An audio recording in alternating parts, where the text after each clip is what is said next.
This is going to be one of my videos in my extended Bible series, where I delve into the Bible in detail, looking at each section and breaking down the prophecies, the visions, the stories and the accounts with what we know historically and what science has discovered for us, as well as what the Bible itself tells us.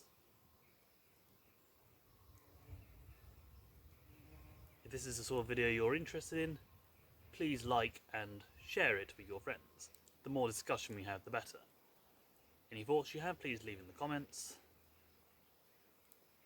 And if you're that sort of person who likes to stay up to date with things, please consider subscribing to the channel. Apart from that, I hope you enjoyed the video.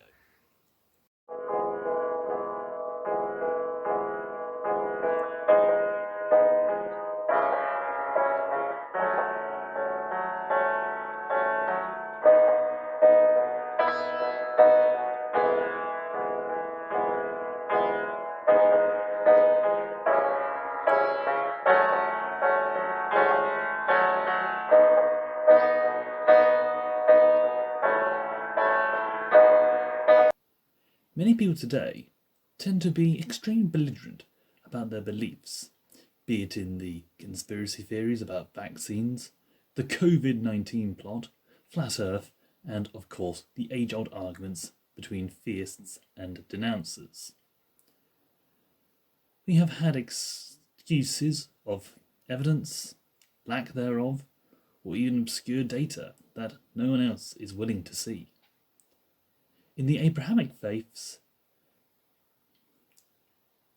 we tend to favour the stance of precedent, where we take an example of those in the holy texts. However, this can be misplaced in quite a few cases. Whilst Christ, his apostles, and the kings of Israel did indeed declare in many cases their faith openly and seek to challenge all who came against it, it wasn't always the case. The founding father of Israel, Jacob, was not a combative man and seldom made any issue out of something in his way.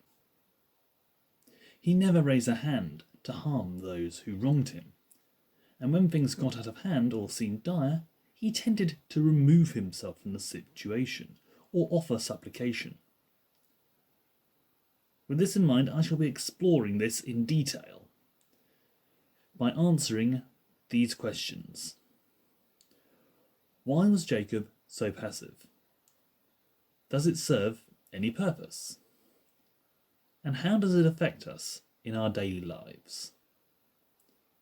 Again, we are at the point where oral stories and written accounts are likely to overlap.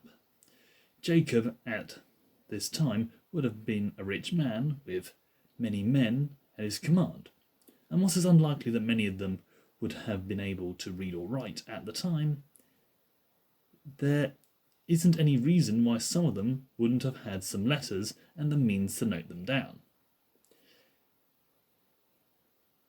In short, I'm inclined towards a written account of the story rather than an oral tale, since some parts of the tale are given a great deal of short shrift, something a bard would rather eat his own instrument than do instead.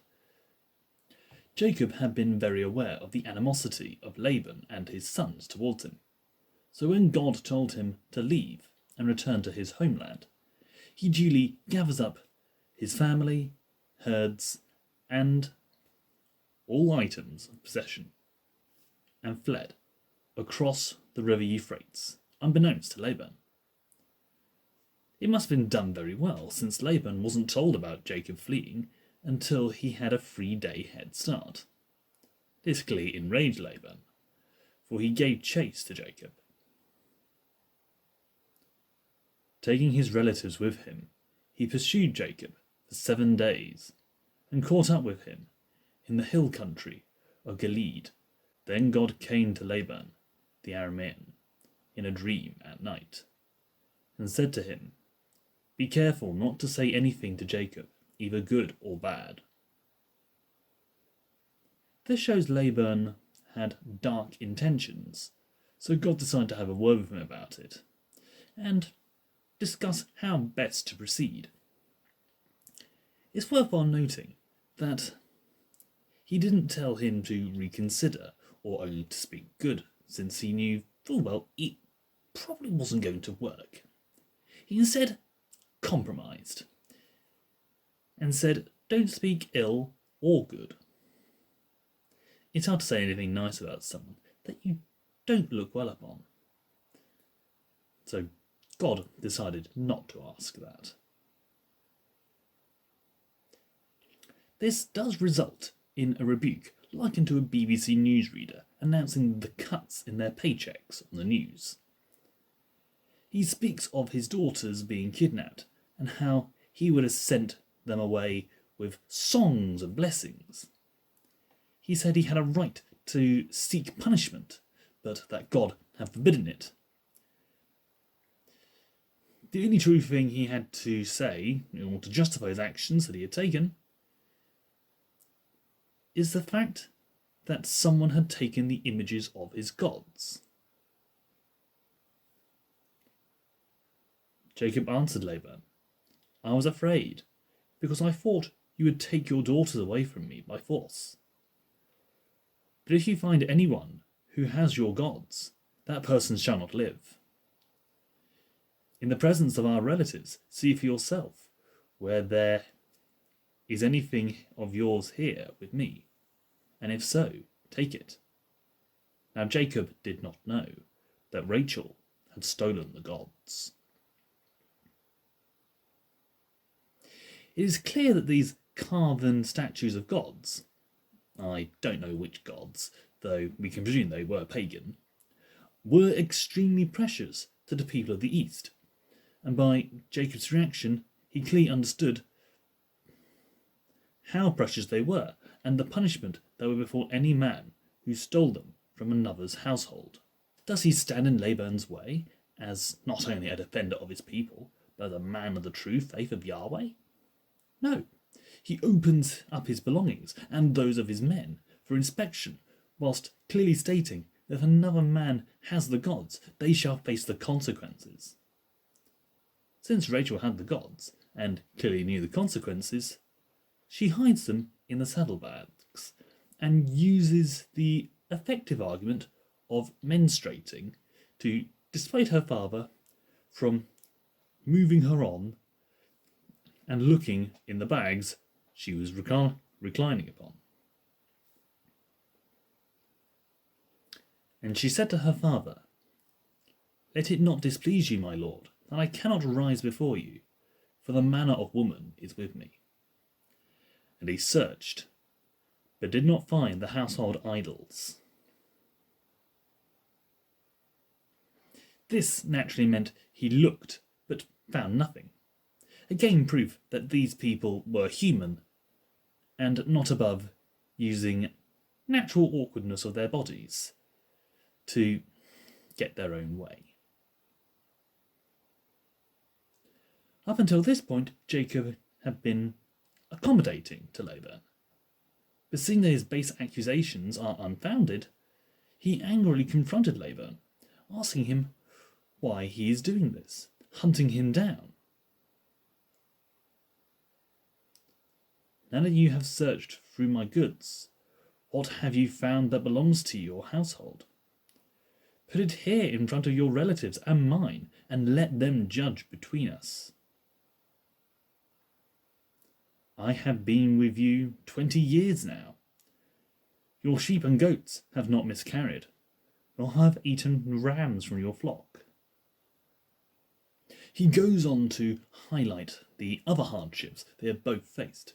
His wages have been changed time and again, to point out where only God ordering him to leave would save his earnings.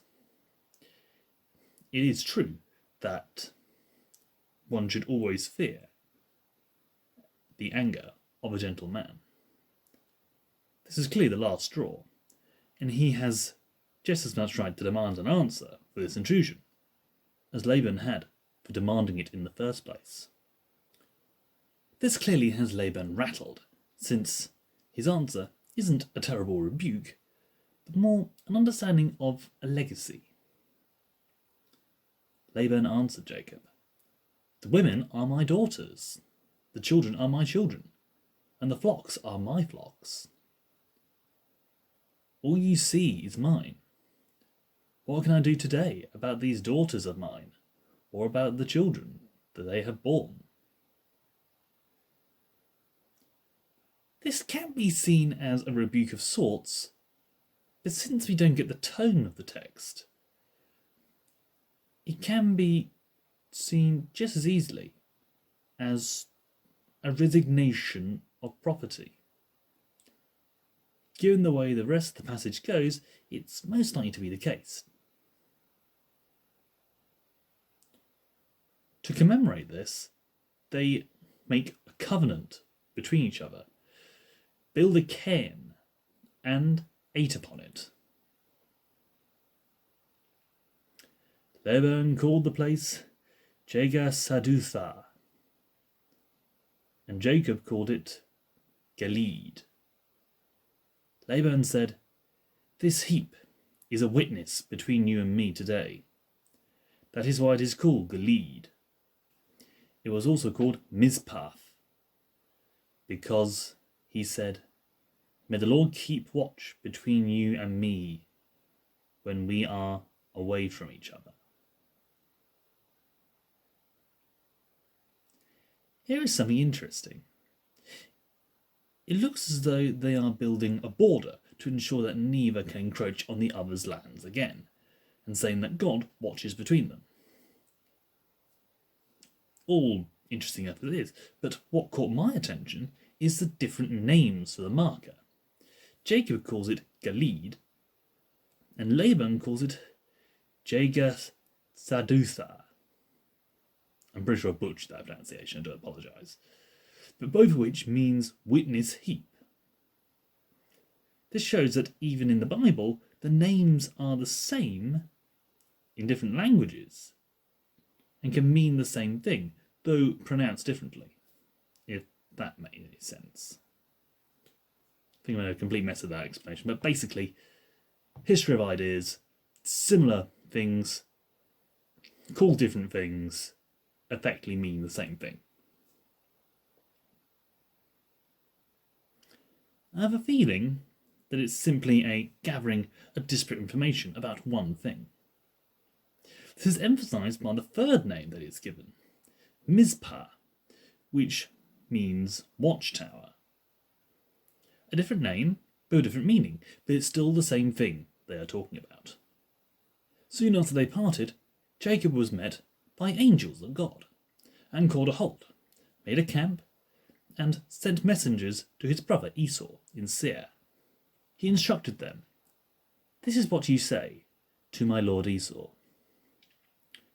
Your servant Jacob says, I have been staying with Laban, and have remained there till now. I have great herds of cattle, donkeys, sheep and goats. Now I'm sending a message to my lord, that I may find favour in your eyes." In this we get a sense of how afraid Jacob is of his brother Esau, who vowed vengeance upon him in the past for his actions. Since his return to the lands of his father, he hopes to pass at least unmolested, if not peacefully. His worst fears seem realised when the messengers return with the news Esau was riding to meet them with 400 men, something very much like an attacking army. In great fear and distress, Jacob divided the people whom were with him into two groups, and the flocks and herds and camels as well. He thought if Esau comes and attacks one group, the other group may escape. One can't blame Jacob for this action. Even then, it seems, people believed God helped those who were willing to help themselves. This doesn't stop him praying. hoping that God would save him, or at least ensure his descendants survived. He also made a point to send forth gifts of supplication to find favour in Esau's eyes. A good sample of his herds were separated from the rest and sent on ahead. He instructed the lead one, "When my brother Esau meets you and asks, 'Who do you belong to? Where are you going? And who owns all these animals in front of you?' Then you are to say, 'They belong to your servant Jacob. They are a gift sent to my lord Esau, and he is coming behind.'" This is an extravagant way to deliver a peace offering, but one that shows how much Jacob fears his brother, giving him gift after gift until he's in his good graces, especially as this man vowed to kill him, is quite a feat in and of itself. Clearly Jacob isn't taking any chances with the lives of his family. Good man. You could say all this made God question Jacob's loyalty, because he was forced to wrestle with God until daybreak. So Jacob was left alone, and a man wrestled with him until daybreak. When the man saw he could not overpower him, he touched the socket at Jacob's hip, so that his hip was wrenched as he wrestled with the man. If this sounds out of the blue and lacking in context, that's because it is. There's no build-up, no explanation, and little to no footnotes to give any understanding. The only thing they're suggested is that it's a vision, and Jacob is wrestling God in his mind, or maybe wrestling his own concerns, consciousness, or even his own faith. Nothing does explain the text, so we don't really have any idea. Therefore, it is most likely a written record, since a bard would have made a small story out of this passage alone, and left the final bit of Esau until last, since that is rather anticlimactic. The next part alone explains why the bards would have had a field day with this one. The man said, "Let me go, for it is daybreak." But Jacob replied, "I will not let you go, unless you bless me." The man asked him, "What is your name?" "Jacob," he replied. Then the man said, "Your name will no longer be Jacob, but Israel, because you have struggled with God and humans and have overcome." Any bard worth his songs would have written such an epic about this very scene.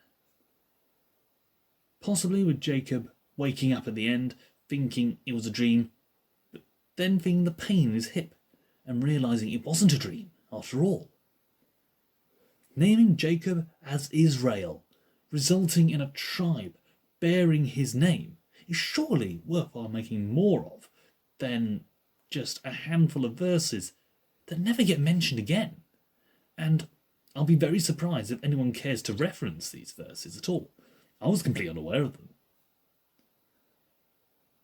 I'm sure if I get my storytelling friends to tell that story, they would give a more interesting spin than just a fight suddenly happens, they talk, and then it's all over.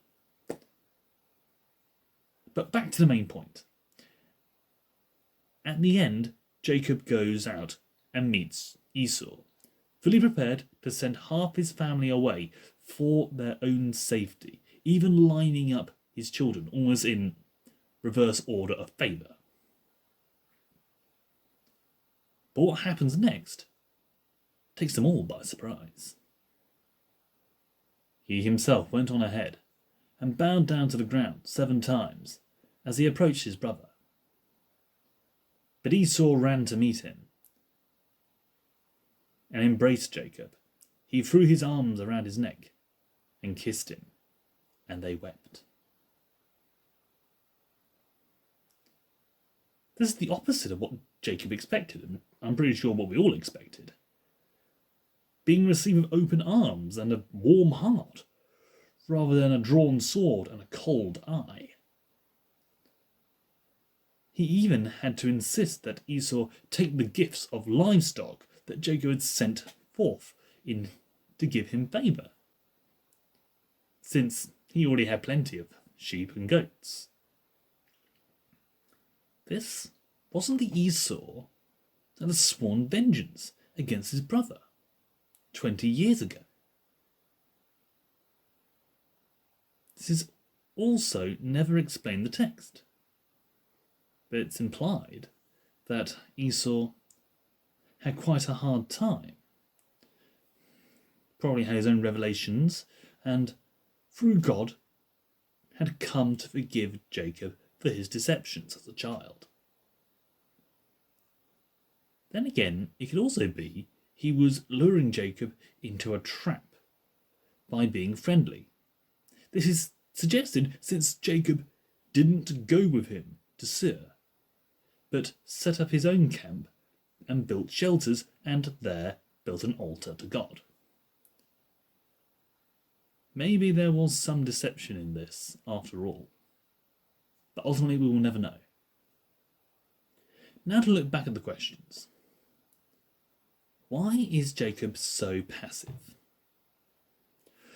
Whilst his brother Esau had been raised as a hunter, Jacob had been raised as a shepherd, and having a calm temperament around sheep and other prey animals is important to keep them calm as well. It never serves a horse trainer well to get angry at a horse, and that applies in general to other prey animals. This shows in Jacob's dealings with both Laban and Esau. When he loses Laban's favour, he puts some distance between them.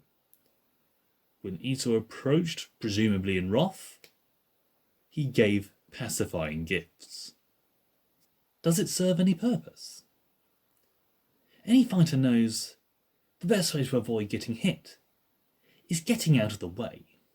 Even the medieval manuscripts say that. People who actively look for trouble will find it. But not having a good rapport with most people, they won't get on with many of them. Fighting fire with fire only burns the world down. But avoid throwing stuff on the fire, and it will burn out eventually.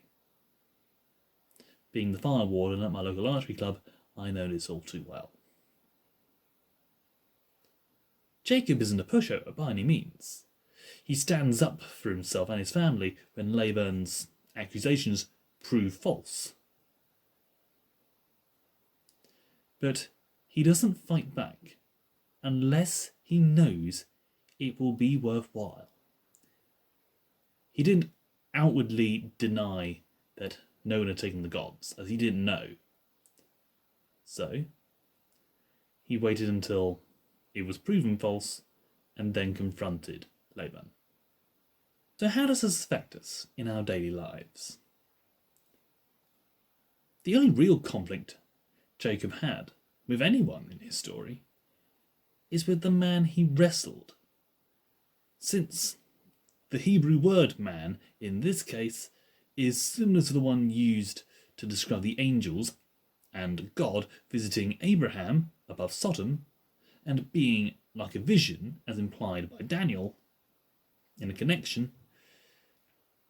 It's most likely that the conflict he felt wasn't external. He wasn't fighting a physical man, but more internal. Whether that was his caution, whether that was his concerns, whether it was his fear for Esau, and that was going against his belief and trust in God, I don't know. Since he had made more preparations for things to go ill than to go well, it shows the level of uncertainty he had at the time. So it's likely he didn't even know what he was fighting. Certainly we don't. All things considered, Jacob wasn't a man to pick a fight with anyone, and it is his line that all the people of Israel are descended from. It's not a line of challenging warriors, like it could have been with Esau, but a line of peacekeepers, and those who have love in their hearts for all. Let this be a lesson for those who shout God's name as a battle cry when fighting those who are actually completely innocent. He didn't choose the father of Israel to be a hunter, but a shepherd. The sheep will find its way with the flock. The bigger the flock, the more paths there are to take. But getting angry and shouting at the sheep, raging at it from taking the wrong path, will only scare it away. So be calm. Be like Jacob. Protect your own. There isn't any need to seek a fight.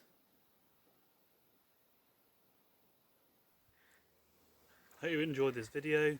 Please feel free to leave your thoughts in the comments below. Like, share and subscribe. Until next time, thanks for watching and God bless.